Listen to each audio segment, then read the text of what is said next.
Thank you so much, Elena, for the invitation. And I was very surprised because I'm not an historian and I'm not working on women workers. So I'm very glad to be here, but I'm not sure I'm be helpful. So anyway, I'm a literary scholar. I did my PhD on historical figures and the way they were figured as role model in propaganda and also in novels and songs.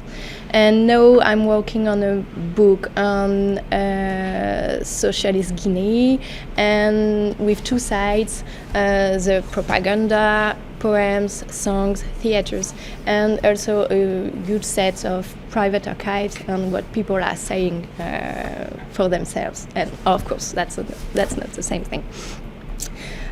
So can literature rescue history? Of course not. The answer is disappointing. No, not entirely. My title was a joke, but still I like to suggest some ways in which our methodologies as literary scholars and as historians can cross or be linked.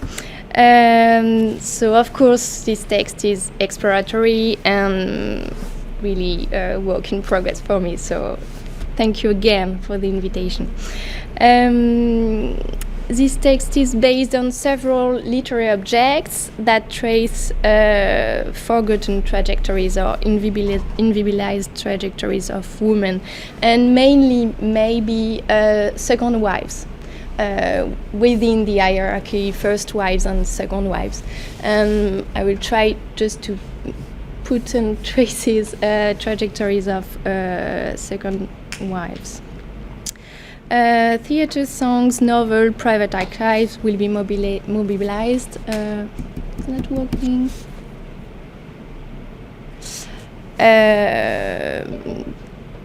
Just to question the relationship between literature and history, starting from my main field study in Guinea, and I'm just want to share that wonderful issue of Les Annales, knowledge of literature, and it's Antoine Lilti who did that, and it is really, really inspiring.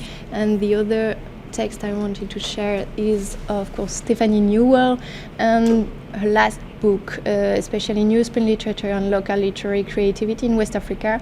And I love that. Sorry, it's pumping. I don't know on Zoom. Okay.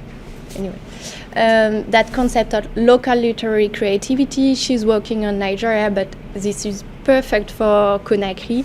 The idea of reframing literary stories and global activities through a very special point and a really special city. And she's showing, and I'd like to show, how local perspective can just reframe local activism. So I think this is really interesting for us.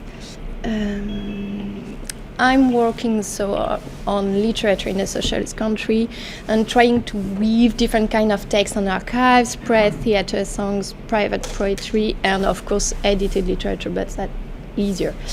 I'm working especially on theatre and festivals, socialist youth festival and socialist annual festivals in Conakry, and in the possibilities of subversion or not. And I'm working also with oral histories to retrace when Sékou Touré was angry, and he was angry.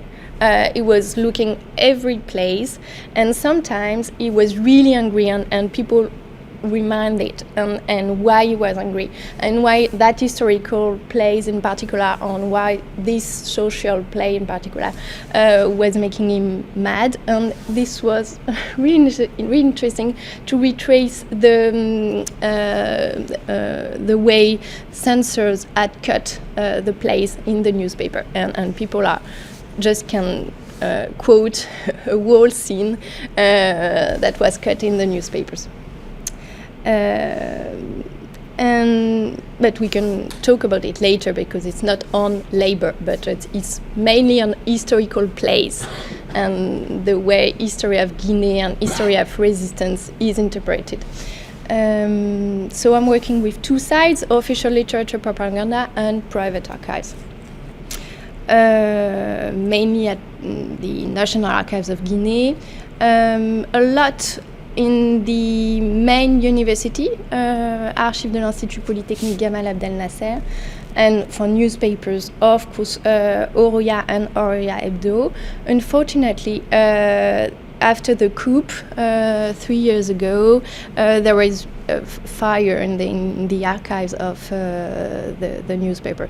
I'm working right now with the actual director of Oroya, and she's trying to put a new collection, but that's very difficult. You've got Oroya not in a complete collection at the BNF, some at Leiden University, some at Bordeaux, so you can still have the newspapers, but it's a shame that in Conakry you cannot have access to the whole collection.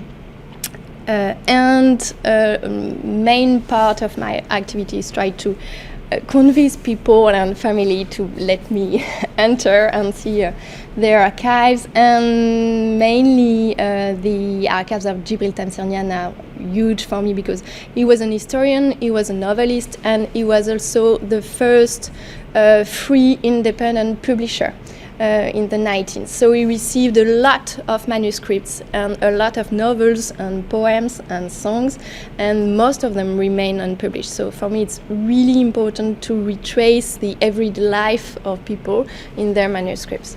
But many other, Ray Otra was a journalist under Sékou Touré, and also Stokely Carmichael and Miriam Makeba. They went to Conakry in '69 after the Alger Pan-African in '69, and Carmichael came in Conakry in Guinea with the Black Panther Party archives. So they are in Conakry right now. And also private archives in Paris, especially from French researchers who came to Conakry at the very end of the dictatorships, and people were very afraid of keeping archives in their homes because it was very dangerous. You can be in jail because of papers, so people just want to let go their archives. So right now in Paris, in the archives of French researchers of the 80s, you have some wonderful papers unpublished also. And of course are also very useful to retrace what's not in the newspapers and the cut scenes in the plays. Well, that's a lot of hazardous method. Here you've got the picture of the actual Oroya archives, and for an example, the Djibril Tamsirnian private archives, just to show you that today I think in Conakry it's better to be in the elites, in the families, and you've got far more important archives than the institutional archives. And he has maybe 300 boxes. And that's huge. You have the whole manuscripts written in the 80s and in the 19th, actually, and most of them remain unpublished. And of course, his own work as an historian, on Sundiata, on the Kunkanfunga, on the charts, labelized by UNESCO as the first human rights in Africa. So he was working on that. So you've got all his manuscripts also. Okay, so that my work basically. Usually, except when Elena asked me to work on popular workers, I'm working with elites within the party, as Jeanne-Martin Cissé. Pascal Barthélémy wrote a lot about her. She was the best activist according to Sékou Touré, and she has done an autobiography very useful at Présence Africaine, and she she was very clear between the gap between intellectuals and non-intellectuals within the party, and she recalls at the Congrès of Bamako in 1969 on the very question of genital mutilation and of polygamy. There is a gap between intellectual and non-intellectuals, and we find it everywhere in the plays, in the theater, and in the songs also. That really the gap between the two. So I was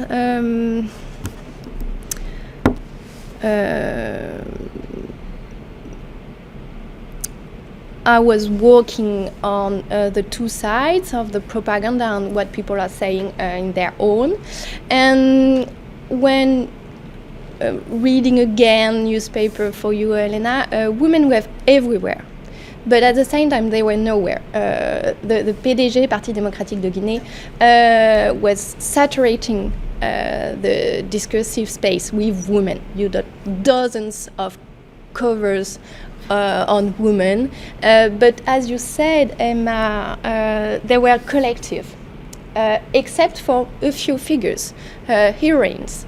A pantheon of heroines, but you've got heroines and masses.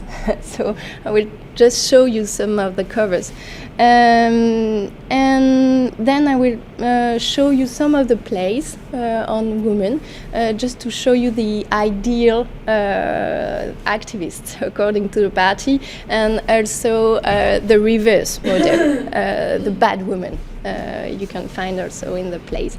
And at the end I will show you just a set of private archives, just to show you what how women were dreaming and their sexual lives also during the dictatorships, and their poems, just to show you the two sides. So first of all, women were everywhere.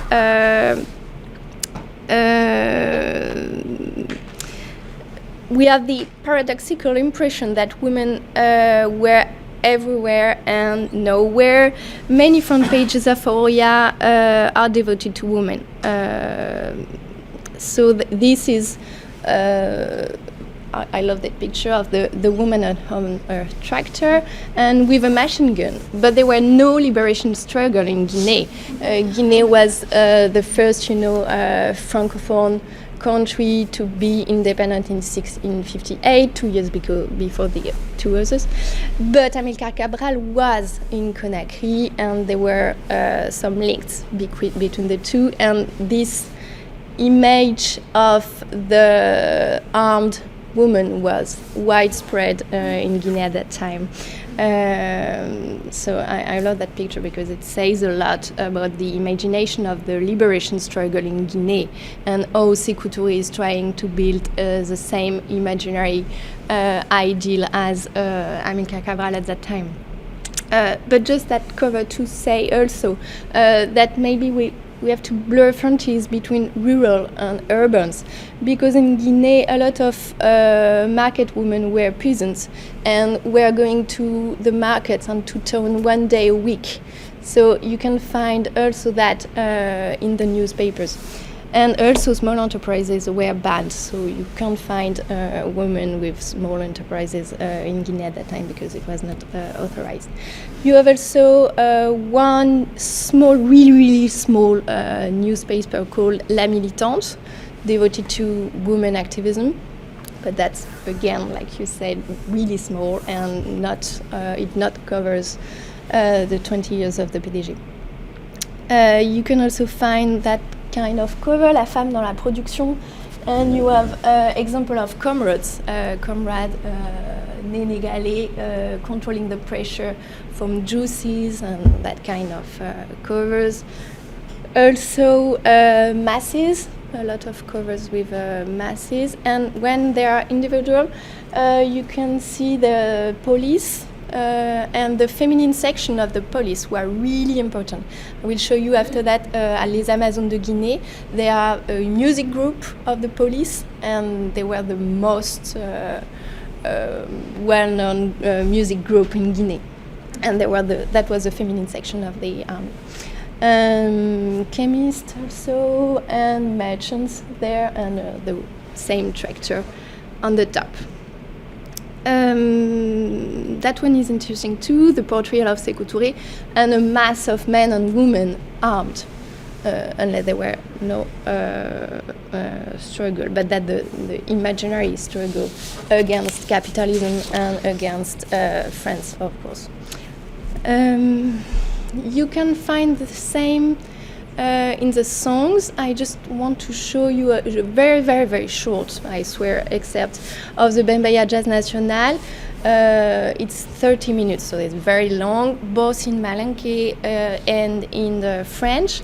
And you have the whole story of the Parti démocratique de Guinée and the whole story of Sékou Touré as a leader, as a nationalist leader. And you have the story of the different strikes and the role of women in strikes.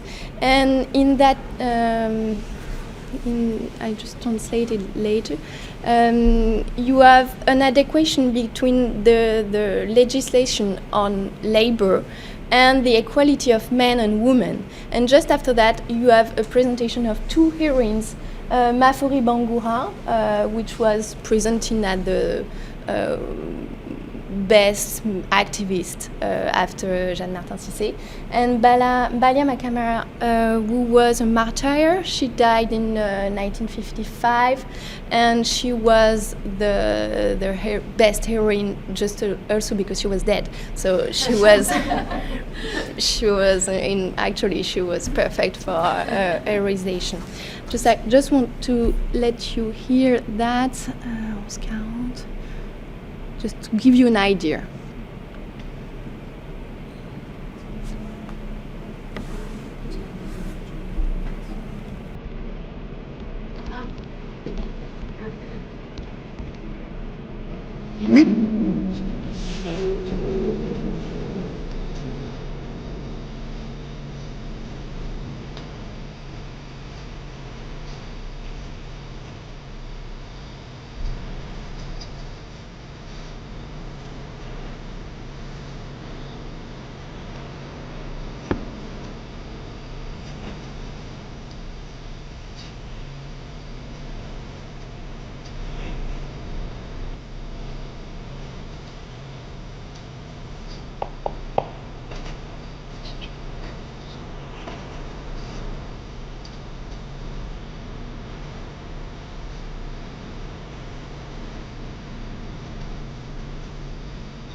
Very good.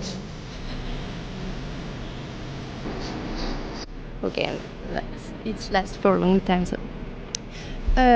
So I think it's really interesting the way it's linked the labor and the equality between men and women, and then you have two heroines. And you can find Balia Camara in the newspapers. That literary page at the end of the Oroya Hebdo, you have a literary page with poems, and people were just sending poems in French and in Maninké and in Soso, so also in vernacular. So you have a whole page on Balia, l'Amazone, l'immortel Balia Camara, and on other issues you have also again the story of the heroine Balia Camara. And the second second kind of source I want to show you is stage and plays and the role of national festivals for two reasons. First, women were acting. And they were participating to the making of collective utopias, making together intellectuals and non-intellectuals and men and women together on stage, and that was really important for Sékou Touré to do that, and also for the image of women represented within the plays and that kind of fiction. On stage first, the group I was talking before Les Amazones de Guinée, which is the police section band. It was really famous here in front of the Tour Eiffel in Paris, but you have a lot of different kinds. I'm working on the festivals, and I'm trying to do a huge database with all the plays in Conakry. You were different level of competitions, first regional competition and then a competition at the national level in Conakry. So I'm just trying to put together all the summaries I can find, all the references, and all of the text when I have access to the text. So this is just to give you an idea of what I'm working on. And you can find, this is very useful in the newspapers, the best actor,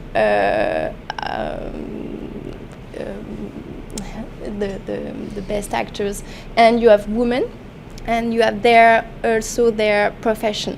So, for instance, ménagère, so no, not working, but she's playing the part of a man, Tierno Mamadou. So that was very strange, but also teachers.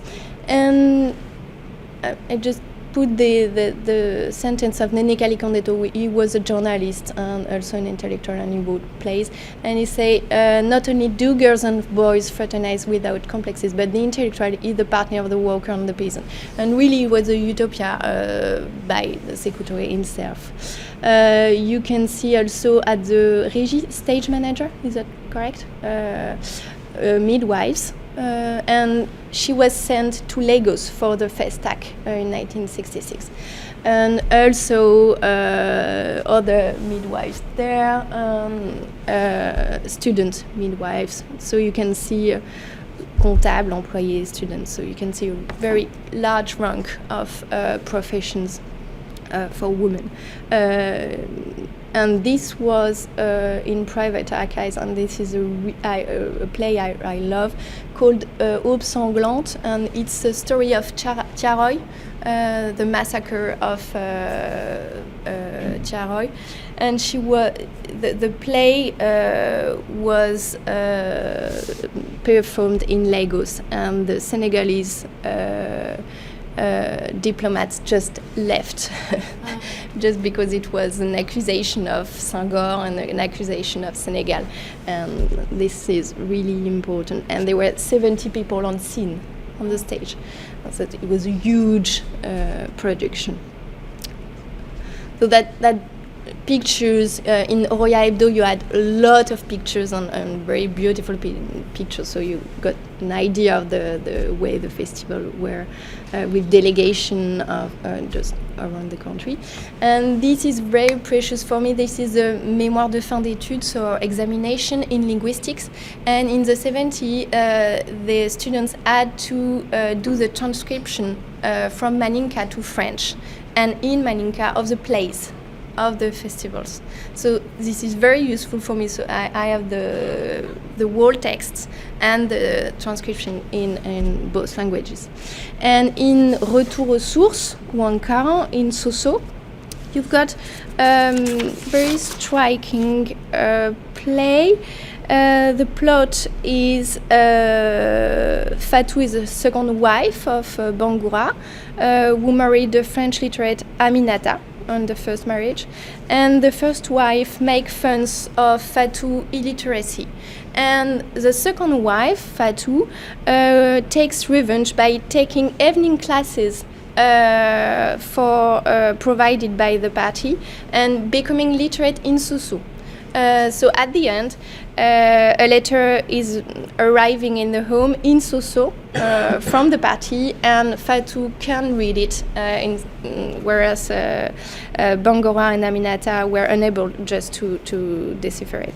And in this way, she wins her husband's esteem, and you have that hierarchy between the first wife and the second wife. And you had a lot of women on stage for that specific play. This is an example of, this is a summary of the plot. So you have the promotion of women literacy in urban context. This was really important for the party. You had also alphabetization lessons. in the newspapers, maybe 4 or 5 pages with a dictionary in 4 languages. And so the campaign began in 1968. But he was also a role model for the party. For being a good militant, you had to be literate, and you had to be literate in vernacular languages to decolonize your mind. And this was really important for Sékou Touré, to decolonize also theater not only in French, and songs not only in French, and also radio not only in French. And he had a very strong speeches on that. He was not quoting Fanon, but he was kind of, and you can find it very strong in newspapers and in the plays. So this is the first point for that play. The second point is a staging of a co-wife in which the non-intellectual are victorious. And you can find other plays who align themselves with the PDG slogan, no polygamy. But when you are reading closely, plays, it is denounced in theory, but it's not the case. You can find a lot of plays with the revenge of second wives, and they are the best militant for the party, actually. Yes, in that part, she says that Bangoura says, il réalise que désormais c'est dans l'ordre des possibles, les rapports et les circulaires en Soussou. It's in the order of possible laws in Soussou, and the idea of decolonizing the mind. And the end for the dressmaker. Un tour chez sa couturière est plus intéressante qu'une discussion sur l'instruction. The first wives only want dressmakers and doesn't want to be literate. And that second play is called Le travail équilibre le foyer. I don't know how to translate that. The labor is stabilizing the family. And this is the same thing, revenge of the non-intellectual by the labor, because she has a material gain and she can take her revenge. Sorry, I'm taking another play on bad women, and that's called Lémi Escudero sans Sylvie Vartan, from the name of the Yeye singer in France. And Western music was banned under Sékou Touré, on the idea of being authentic and being non-westernized. And this is a story of a young woman accused of being adultery. But when you read the play, she's refusing sexual advance, and her only crime was to be alone in town and listening Sylvie Vartan and wanted to be called Sylvie Vartan. So this is very interesting also, who's dangerous for the party, and she was dangerous, and she was a bad woman because she was wearing skirts, you can find it on the picture, and because she was young basically and unmarried. I don't know how to say pagne, is it the same, pagne? No. And you can find also that division between women, intellectual and non-intellectual, and dress and pagne, and this is really important for people. Yeah. Mm-hmm. And like this woman. And you can find it also in the Wole Soyinka novel and Ransom Kuti, saying that feminists had to cross between dress and pagne, women wearing pagne, women wearing dress. Sarah Panata wrote on... Lara, for the non-French, who is this blonde lady picture just for... Sylvie Vartan. She was a singer. One of the most famous singers in the 60s and 70s. She was a Yeye model, like Brigitte Bardot. She was a singer, and the woman in Conakry wanted to be called Sylvie Vartan. That's not good. That's capitalist and westernized. No.